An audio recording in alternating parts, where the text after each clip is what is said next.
नेतृत्व शिवसेना पक्षप्रमुख माननीय उद्धवजी ठाकरे,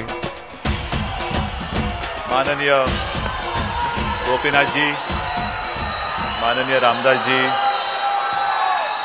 राजू शेट्टी बसलेत, महादेवराव आहेत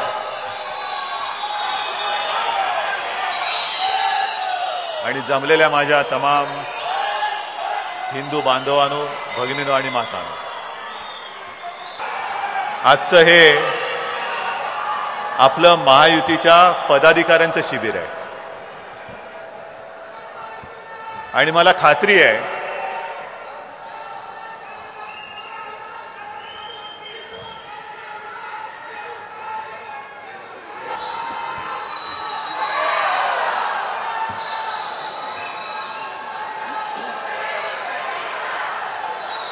हा जो काही जिवंतपणा आहे ना,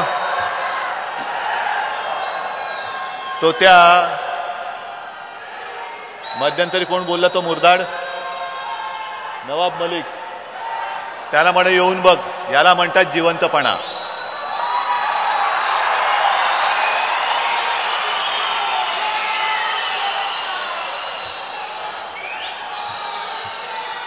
असो, तुमचा उत्साह फार दांडगा आहे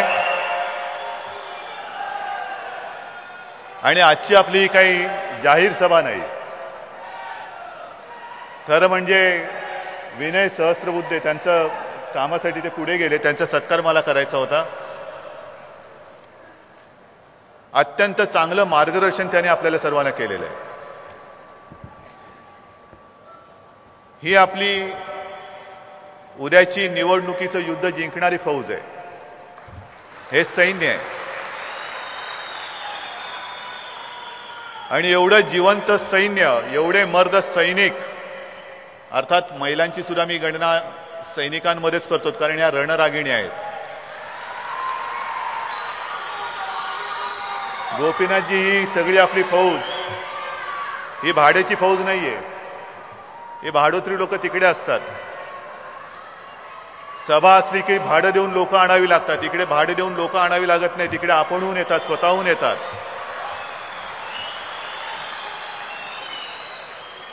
खरं म्हणजे निवडणुकीची तारीख अजूनही जाहीर झालेली नाही. राष्ट्रवादीने ओढून ताणून काही उमेदवार जाहीर केलेत. काँग्रेसच्या आघाडीवरती अजून सामसूमच आहे. उमेदवार मिळतील की नाही सांगता येत नाही. कदाचित आपल्या वाटेला जे काँग्रेसचे मतदारसंघ आहेत तिकडे निवडणुकी बिनविरोध होईल की काय, अशीच आता शक्यता आहे. कारण जहाज बुडतंय, त्या बुडत्या जहाजामध्ये उड्या कोण मारणार? जहाजच बुडते, तिकडे मारायला जाते कोण? उलटे एक एक त्या बुडत्या जहाजातले उंदीर आता बाहेर पडतील, अशी आता एक शक्यता निर्माण झालेली आहे. असो, हे एक वातावरण आहे. जल्लोष, जोश हे मी समजू शकतो, पण नुसतं वातावरण आहे. निवडणूक आता आपण 100% जिंकतोच आहोत म्हणून निवडणूक जिंकता येणार नाही. निवडणुकीसाठी आपल्याला अपार मेहनत करायला पाहिजे आणि नेमकं काय करायला पाहिजे हे मगाशी विनय सहस्त्रबुद्धेने आपल्याला सांगितलेलं आहे. विषय अनेक आहेत. काल मी जी काय आपली पहिली 15 उमेदवारांची यादी जाहीर केली, त्याच्यानंतर प्रेसला भेटलो, किंवा प्रेस कॉन्फरन्समध्येच मी यादी जाहीर केली. सध्या काय झालेलं आहे, पुतना मावशीला पाना फुटलेला आहे. काँग्रेसच्या रावणाला आता जनतेची दया यायला लागलेली आहे. शेवटी रावण तो रावण. रावण किती रडला, त्याने कितीही अंजारलं गोंजारलं, तरी त्याचं अंतःकरण जे आहे ते तसंच राहणार आहे. आणि म्हणून आपण काल महाराष्ट्रभर आधुनिक रावणाचं, म्हणजे आतापर्यंतचा रावण हा 10 तोंडाचा रावण, आत्ताचा रावण हा 16 तोंडाचा रावण आहे. 16 जे भ्रष्टाचारी मंत्री आहेत त्या 16 तोंडाच्या रावणाचं काल आपण दहन केलं. आणि नंतर मी प्रेसशी जे बोलत होतो त्या पत्रकाराने मला काही प्रश्न विचारले. एक एक घोषणा मागून घोषणा आता हे सरकार करत चाललेलं आहे. 2000 सालापर्यंतच्या झोपडपट्ट्यांना संरक्षण, पाणी फुकट देणार, हे फुकट देणार, काय आता काही विचारू नका, जे तुम्ही म्हणाल ते देऊन टाकणार. आणि त्यांनी मला विचारलं की अहो तुमच्याकडे महापालिका आहे, महापालिकेने सुद्धा परवा बातमी आली होती की ठराविक मिनिटांमध्ये कितीतरी कोटी रुपयाची कामं सुनील आपण मंजूर केली. म्हटलं केलीच, करणारच. आम्ही जो काही कारभार करतो आहोत हे थोतांड नाहीये. आम्ही 5 वर्ष नव्हे, गेली 20 वर्ष महापालिका सांभाळतो आहोत आणि जे आम्ही सांगतो ते आम्ही करून दाखवतो. करून दाखवल्यानंतर सुद्धा सांगतो बघा आम्ही हे करून दाखवलेलं आहे. आमच्यात आणि त्यांच्यामध्ये हा फरक आहे. आम्ही आधी काम करतो आणि मग सांगतो. ही लोक जी आहेत ती नुसतीच बोंबाबोंब करतायत. बरं, योजना अशा जाहीर करतायत की त्यांचेच मंत्री म्हणतायत की अहो पैसा नाहीये, म्हणजे खिशात नाही आणा आणि मला बाजीराव म्हणा, अशी यांची गत आहे. बाजीरावाच्या थाटामध्ये फिरतायत, फिरण्याचा प्रयत्न करतायत. पण आता किती त्यांनी सोंगढुंग नाचवलीत, किती मुखवटे लावले, तरी यावेळेला महाराष्ट्रामध्येच नव्हे तर संपूर्ण हिंदुस्थानामध्ये काँग्रेसला तमाम हिंदुस्थानी जनता गाडणार म्हणजे गाडणारच हा निश्चय करून जातात ती मैदानात उतरलेली. एक दोनच उदाहरणं मी तुम्हाला सांगणार आहे. आज पहिल्या प्रथम गोपीनाथजी तुम्ही म्हणालात ते बरोबर आहे. गेल्या 20-25 वर्षाच्या आपल्या वाटचालीमध्ये कदाचित पहिल्या प्रथम असं हे शिबिर 2, 3, 5 पक्षांच्या पदाधिकाऱ्यांचं आपण इकडे जमवतो आहोत. फार मोठा ऐतिहासिक असा क्षण आहे. आम्ही नेते भेटत असतो, इतरही काही गाठी भेटी होत असतात, पण पदाधिकारी एकत्र येणं हे मला वाटतं पहिल्यांदाच घडते. असं पहिल्यांदा घडते. कारण आम्ही आता असं ठरवलेलं आहे की जागेवरनं आता खेचाखेची करायची नाही. ज्या काही जागा, जे काही वाटप आता झालेलं आहे तो झालेला आहे. आणि म्हणून मी राजूजी तुम्ही काय, रामदासजी तुम्ही, महादेवराव तुम्हाला खास करून मी महाराष्ट्राच्या वतीने धन्यवाद देतोय. महाराष्ट्राच्या वतीने धन्यवाद देतोय. आहे प्रत्येकाला काय ना काहीतरी पाहिजे असतं. ही जागा मला पाहिजे, ती जागा मला पाहिजे. पण आज मला जागा कोणती पाहिजे त्याच्यापेक्षा काँग्रेसला त्याची जागा दाखवणं हे खरं गरजेचं आहे. आणि आजपर्यंत तुम्ही जे काही करत आलेला आहात, अक्षरशः शिवसैनिक काय, भाजपचा कार्यकर्ता काय, भीमसैनिक काय, तुमच्या दोन्ही पक्षांचे कार्यकर्ते काय, आंदोलन आणि आंदोलन. पाणी आलं नाही, आंदोलन कर. उसाला भाव मिळाला नाही, आंदोलन कर. वीज येत नाही, आंदोलन कर. नुसते आंदोलन करत बसायचं ह्याच्यामध्ये आपलं अख्खं आयुष्य सडते. आणि काँग्रेसवाले जे सत्तेवर बसतायत यांचं कर्तृत्व आहे म्हणून बसत नाहीत, तर केवळ नशीब आहे म्हणून ते सत्तेवरती बसतायत. नशिबाने ते बसतायत, कर्तृत्वाने अजिबात बसत नाहीये. आणि मग 5 वर्ष आपण एकत्र राहतो. मी जे काही शिवसैनिकांना सांगतो, नेहमी सांगत आलो, ते आज महायुतीच्या कार्यकर्त्यांना मुद्दामून सांगतोय की आपल्यात आणि काँग्रेसमध्ये जो फरक आहे तो हाच फरक आहे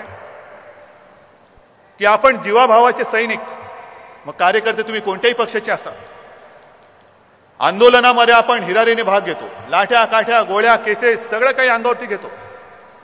आंदोलन करायला एकत्र, तुरुंगामध्ये एकत्र, केसेस लढताना एकत्र. आणि मग निवडणूक आल्यानंतर नेमकं काँग्रेसवाले अशी काही डावपेच टाकतात की काँग्रेसवाले एकत्र येतात आणि आपण आपापसामध्ये मतभेदाने दूर होतो. आणि ते मतभेद असे एवढे टोकाला जातात की नको ते होतं. 5 वर्ष मरून एखादा मतदारसंघ आपण छान बांधतो आणि ऐन निवडणुकीच्या वेळेला थोडे जे काही मतभेद होतात त्याच्यात पराभव पदरी पडतो आणि नको ते काँग्रेसवाले पुन्हा आपल्या डोक्यावरती बसतात. हे जे काही गणित आहे ते नीट समजून घ्या. हे चाळे आता काँग्रेसवाल्यांचे सुरू होतील. सावध कसं राहायचं? काँग्रेसचे चाळे सुरू होतील, राष्ट्रवादीचे चाळे सुरू होतील. एकमेकाबद्दल ताण भरणं सुरू होईल, डावपे दाखले जातील. पण परवा जसं आज आपण सगळे एकत्र आलोत, परवा तसं भिल्ल समाज आपल्यासोबत आले. शिवाजीराव ढवळे आणि त्यांच्या कार्यकर्त्यांचा एक मेळावा झाला. त्यांनी एक उत्तम उदाहरण सांगितलं. त्यांनी सांगितलं की मला म्हणाले, साहेब आम्ही भिल्ल, जंगलामध्ये भिल्ल आणि पारधी ह्या 2 जमाती आहेत, आदिवासी. आणि पारधी काय करतात म्हणे, काही तित्र पाळतात. तितर पक्षी माहिती आहे ना तुम्हाला, हे पाळतात. आणि मग जंगलामध्ये बघतात कुठे तितर कुठे दिसते कळप, तो कळप दिसला की फासे लावतात आणि पाळलेले तितर त्याच्यामध्ये सोडतात. मग त्या जंगली तित्रांना काय वाटतं की अरे इकडे आपले जातभाई आहेत, दाणे टिपतायत, इकडे सुरक्षित आहोत आपण, जायला काही हरकत नाही, म्हणून बरोबर अलगद जाऊन त्या फासामध्ये अडकतात. ते अडकले का ह्यांचे चित्र वेगळी आणि ही ती जी येतात ती चित्र कापूनही खातात. तसे म्हणे काही काँग्रेसवाले पाळलेली चित्र आपल्यामध्ये सोडतील आणि मग आपापसात ते कान भरतील, आगे लावतील आणि मग फाटाफूट करून तोडा फोडा आणि राज्य करा, ही जी काही काँग्रेसची पद्धत आहे तीच पुन्हा आता अंमलात येईल. आणि हे सगळं वातावरण बघितल्यानंतर एक दोन गोष्टी ज्या मी तुम्हाला सांगायच्या त्या ह्याच आहेत की इतिहासामध्ये जे काही घडलं ते आता पुन्हा घडू द्यायचं नाहीये. पानिपतचं युद्ध आपल्याला सगळ्यांना माहिती आहे. पानिपतचं युद्ध, पानिपतचा पराभव हा आपल्या महाराष्ट्राला जिवारी लागलेला पराभव आहे. 1.5 लाख बांगड्या तिकडे फुटल्या म्हणतात. अनेक अनेक अनेक अनेक नवजवान, तरुण, युवक तिकडे कापले गेले. अनेक माता भगिनींची कपाळ पांढरी झाली आणि कोण कुठला कोणाचा संबंध नसलेला अब्दाली, ज्याचा इकडे काडीचा संबंध नव्हता, तो युद्ध जिंकला. आणि त्या युद्धाच्या आधीची एक घटना जी नेहमी सांगितली जाते ती मुद्दामून मी सांगतोय. ज्या वेळेला अब्दाली त्याचं प्रचंड सैन्य घेऊन लढायला म्हणून आला,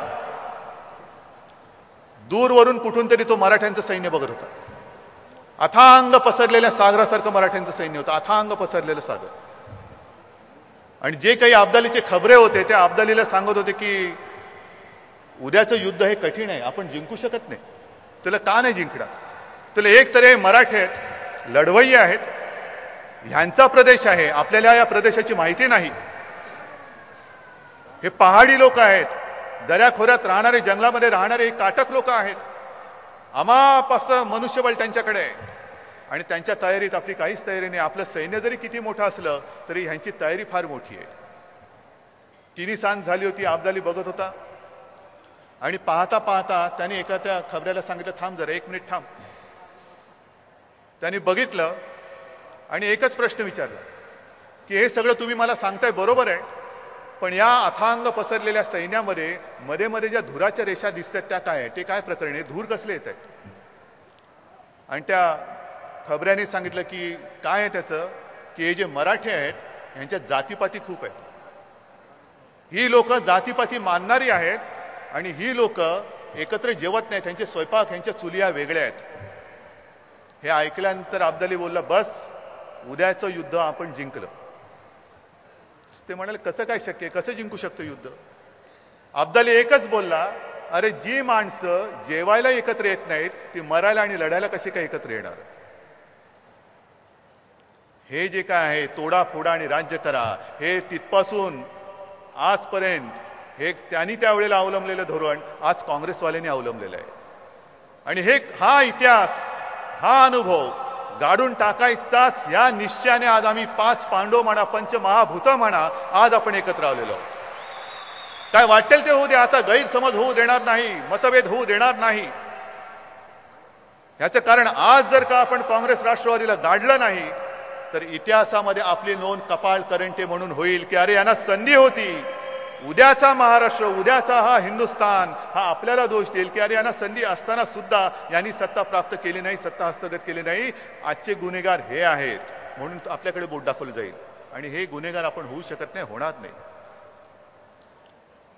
जो काही यांचा कारभार चाललेला आहे नुसता भ्रष्टाचार, अनागोंदी कारभार हे तर आहेच, पण विशेषतः मी प्रत्येक माझ्या सभेमध्ये हिंदुत्वावरती मी बोलतो, याही आत्ताही सुद्धा बोलणार आहे. कारण काँग्रेसने ओळखलेलं आहे, आपण ज्या वेळेला 96 साली सत्तेवरती आलो, दिल्लीची सत्ता, अहो काही साधी गोष्ट नाहीये. दिल्लीची सत्ता आपण त्यावेळेला जिंकलो होतो गोपीनाथजी, तेव्हा जिंकलो होतो आपण हिंदुत्वावरती जिंकलो होतो. तमाम हिंदू एकवटला आणि काँग्रेसला उचलून फेकून दिलं होतं. आणि तेव्हापासून काँग्रेसने ओळखलं की जर का हिंदू एकवटला तर आपलं काही खरं नाही, आपली खुर्ची या देशात खेचून घेऊ शकतो तो हिंदूच खेचू शकतो, दुसरी कोणाची ती हिंमत नाहीये. आणि तेव्हापासून काँग्रेस जे काही डाव टाकते बरोबर जाणीवपूर्वक डाव टाकते. जातीपातीचं राजकारण सुरू केले त्यांनी. आणि गेल्या 10 वर्षामध्ये तुम्ही बघा, खरं म्हणजे मी आज येताना यादी घेऊन आलो असतो,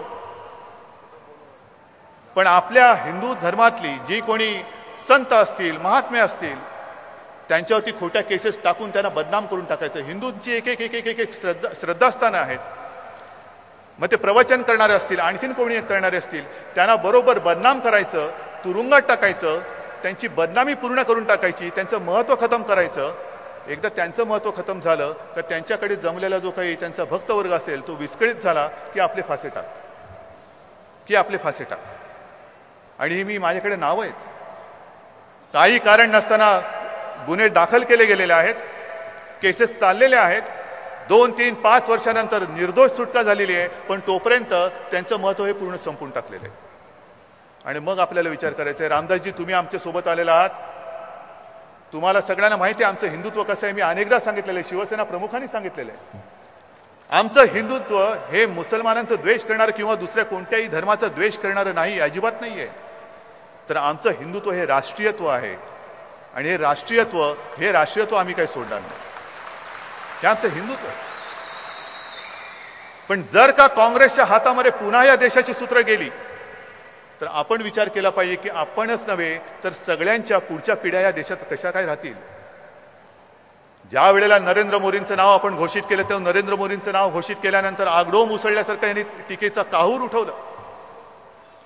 नक्की काय आहे, एकदा नरेंद्र मोदी काय आहे ते देशासमोर आणा तर खरं. शरद पवार एकदा जाऊन मोदींना भेटतात आणि टीका झाल्यानंतर म्हणतात अरे मी मोदींना भेटलो म्हणजे मी काय अतिरेकेला भेटलो. जर मोदींना भेटला त्या अतिरेकेला भेटला नाहीत ना तुम्ही, हे जर तुम्हीच सांगता आहात तर मग दुसऱ्या क्षणी 2-4 दिवसांनी असं का बोलता की काही जरी झालं तरी गुजरातचा हिंसाचार आम्ही विसरू शकत नाही. ठीक आहे ना, गुजरातमध्ये जे काय घडलं ते सगळ्यांना माहिती आहे, का घडलं ते पण सगळ्यांना माहिती आहे.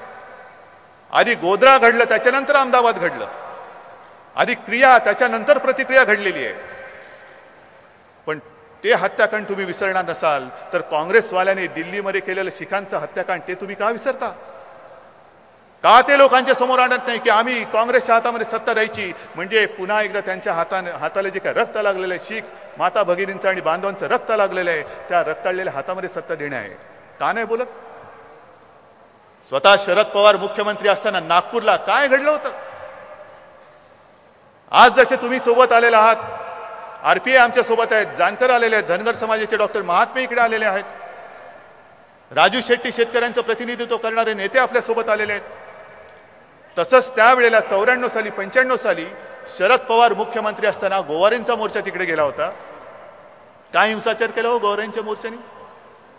गोवारी गेले होते, आपले न्याय हक्क मागायला गेले होते, पण त्यांना दिवसा ढवळ्या तुम्ही चिरडून टाकलं. जवळपास 100-125 गोवारींचे बळी घेणारे हे शरद पवारांचे हात आहेत. तुम्ही आमच्यावरची बोटं दाखवत आहेत.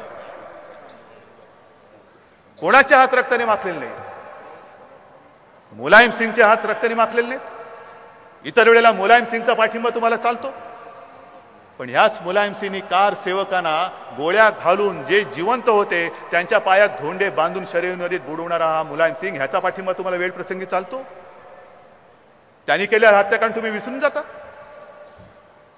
ह्याचं कारण नको त्या गोष्टी, एक भ्रम निर्माण करायचं आणि देशात मोठं काहीतरी अराजक येत आहे. होय, अराजक येत आहे.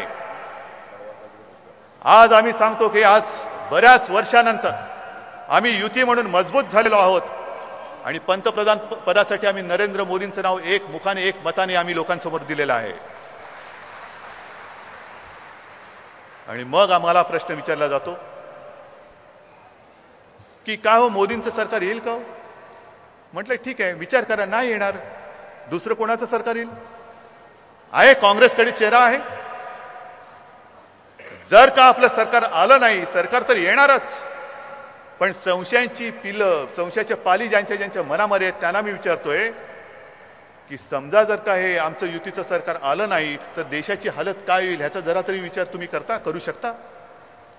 आहे काँग्रेसमध्ये चेहरा आहे, त्यांच्या आघाडीकडे चेहरा आहे.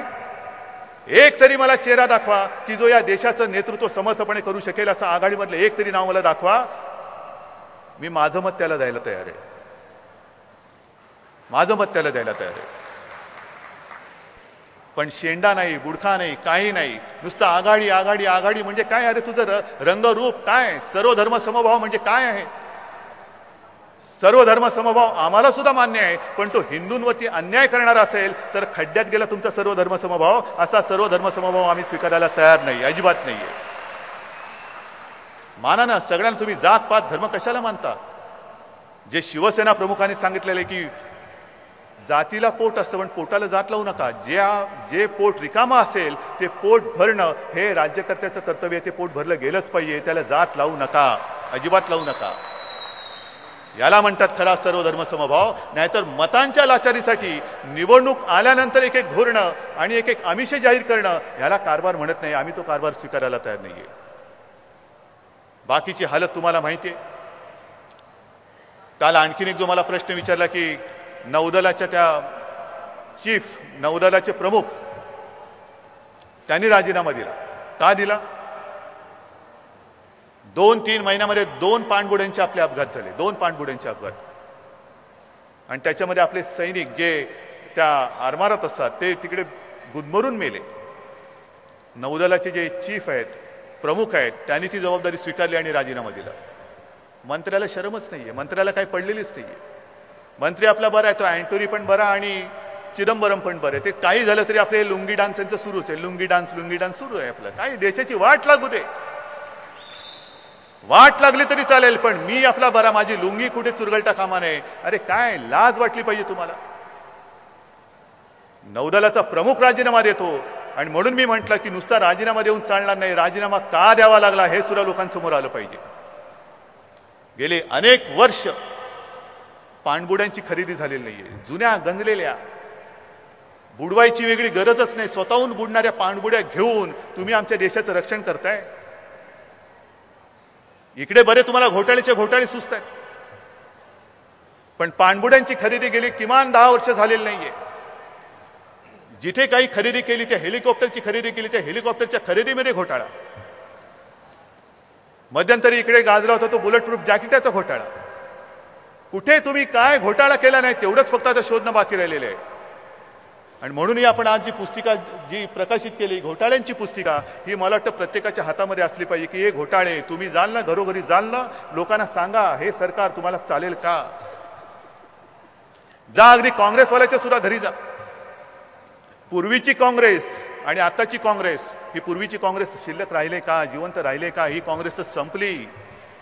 ती काँग्रेस संपली. ही जी काँग्रेस आहे ही डुप्लिकेट नव्हे, ट्रिप्लिकेट, चौप्लिकेट काँग्रेस आहे. ही बोगस काँग्रेस आहे पूर्णपणे. आणि असं काही नाही की महागाई वाढते ती फक्त शिवसेना, भाजप आणि या सगळ्या महायुतीच्या लोकांसाठीच महागाई वाढले आणि काँग्रेसवाल्यांना महागाई वाढलेली नाहीये. सिलेंडरची किंमत ही सगळ्यांना सारखीच. भारनियमन हे त्यांच्याही घरामध्ये आहे, अंधार त्यांच्याही घरामध्ये आहे. महागाई त्यांनाही पोळून काढते. त्यांच्याही मुलांच्या शिक्षणाचे 12 वाजलेले आहेत, बट्ट्याबोळ झालेला आहे. आणि मग त्यांना विचारा, जे मला नेहमी सांगतात की काँग्रेसची मतं फुटत नाहीत, त्या न फुटणाऱ्या काँग्रेसवाल्यांनी सांगा, अरे तुमचं नशीब फुटलंय, मतं नाही फुटली तर आता तुम्ही फुटून जाल. आहात कुठे तुम्ही? जागे व्हा, वेळेमध्ये जागे व्हा, वेळेत जागे व्हा. आणि म्हणून तुम्हाला शेवटी एकच सांगतो, पुन्हा एकदा कदाचित तुम्ही म्हणाल इतिहासाचा दाखला देताय, पण देतोय, द्यायलाच पाहिजे. कारण तो इतिहास, जो इतिहास विसरतो तो संपून जातो. आणि कालच मला वाटतं त्या स्थानिक लोकाधिकारच्या कार्यक्रमात त्या संजय उपाध्यायांनी सांगितलं, जो इतिहास विसरतो त्याचा भूगोल बदलतो, त्याचा भूगोल बदलून जातो. मग परकीय येतात, जसे एका बाजूने बांगलादेशी घुसतायत, कोणालाच माहिती नाहीये, आधार कार्ड काढतायत, रेशन कार्ड काढतायत, मतपत्रिकांमध्ये मतदार यादीत नोंदणी करून घेतायत. मतदार यादीत त्यांची नावं आहेत, पण आपल्यापैकी अनेकांची आहेत की नाही मला माहिती नाहीये. आणि म्हणून इतिहासातलं एकच उदाहरण तुम्हाला देतो. साल्हेरचा किल्ला आहे, साल्हेरचा किल्ला नाशिकमधला. आणि साल्हेरचा किल्ला हा आपल्या महाराष्ट्रामधला सगळ्यात उंचावचा किल्ला आहे. आणि या साल्हेरच्या किल्ल्याच्या इकडे जे युद्ध झालं ते स्वतः त्यावेळेला त्या युद्धामध्ये छत्रपती शिवाजी महाराज त्या युद्धात होते. मोगलांचं सैन्य हे 1.5 लाखाचं सैन्य होतं, 1.5 लाख. आणि महाराजांकडे होते फक्त 50,000. किती व्यस्त प्रमाण, 50 म्हणजे तिपटीने जास्त. पण तरी सुद्धा मराठे युद्ध जिंकले. 1.5 लाखाच्या फौजेला त्यांनी पाणी पाजलं, हा इतिहास आहे. आणि ते युद्ध जिंकले ते एवढ्याच एका भांडवलावरती, एक मजबूत एकजूट, छत्रपतींवरची श्रद्धा, विश्वास आणि जिंकण्याची जिद्द. ही जिंकण्याची जिद्द आणि ती एकजूट आणि छत्रपतींवरची आणि भगव्यावरची निष्ठा आणि शिवसेना प्रमुखांवरचा एक अढळ विश्वास हा तुमच्यामध्ये असेल, नव्हे तो आहे, तर आणि तर मी म्हणेन उद्याचं युद्ध आपण आजच जिंकलेलो आहोत. जा लोकांसमोर मी जिंकलो आहे या आत्मविश्वासाने जा. लोक तुमच्याकडे बघतायत, उद्याचे राज्यकर्ते म्हणून बघतायत. फार मोठी जबाबदारी आहे तुमच्यावर. मगाशी आपण जे उमेदवारांचे सत्कार करणार होतो, म्हटलं नाही थांब, कारण संपूर्णच्या संपूर्ण यादी ज्या वेळेला जाहीर होईल तेव्हा जी महाप्रचंड सभा घेऊ त्या सभेमध्ये आपण सगळ्यांचे सत्कार करू. पण कदाचित लोकसभेचा मतदारसंघ एवढा प्रचंड आहे, कोणत्याही उमेदवाराला मतदाराच्या घराघरात पोहोचता येणार नाही. हे केवळ अशक्य आहे, केवळ अशक्य आहे. त्यावेळेला मतदार तुमच्यामध्ये तो उमेदवार शोधेल, तुमच्यामध्ये अरे हा माणूस असा आहे तर याचा उमेदवार सुद्धा चांगलाच असणार. हे चांगुलपण हे तुमच्यावरती अवलंबून राहणार आहे. हा कार्यकर्ता हा कधी रात्री अपरात्री हाक मारा, अर्ध्या रात्री हाक मारली तरी माझ्या मदतीला धावून येतो. हा कार्यकर्ता माझ्या वस्तीमध्ये राहतो, माझ्या मुलाबाळांना कोणी इकडे केसालाही धक्का लावू शकत नाही. हा विश्वास हा निर्माण करणं हे तुमचं काम आहे. तुमच्यामध्ये लोक उद्याचा उमेदवार शोधणार आहेत, तुमच्यामध्ये लोक उद्याचा सत्ताधारी शोधणार आहेत. आणि होय, तुमच्यामध्ये सुद्धा उद्या लोक देशाचा पंतप्रधान बघणार आहेत की या पक्षाचा पंतप्रधान हा जर असा आहे तर नक्कीच माझ्या देशाचा पंतप्रधान सुद्धा मस्तच असणार. आणि ही निवडणूक उमेदवार जे आहेत ते आहेच, पण मी तर म्हणेन तुम्ही सगळेजण प्रत्येकजण उमेदवार आहात. लढायची तयारी आहे, जिंकण्याची ईर्षा आहे. काँग्रेस राष्ट्रवादीला पाणी पाजण्याची हिम्मत तुमच्यामध्ये आहे. मग जा सांगा, शरद पवारांना सांगा, सोनिया गांधींना सांगा, आणखीन कोण त्यांचे चेले चपाटी असतील त्यांना सांगा, तुम्हाला कोण रती महारथी कोण उतरवायचे ते उतरा. तुम्हाला या महाराष्ट्रामध्ये गाडून तुमच्या छाताडावरती भगवा झेंडा आम्ही रोवल्याशिवाय राहणार नाही. जय हिंद, जय महाराष्ट्र.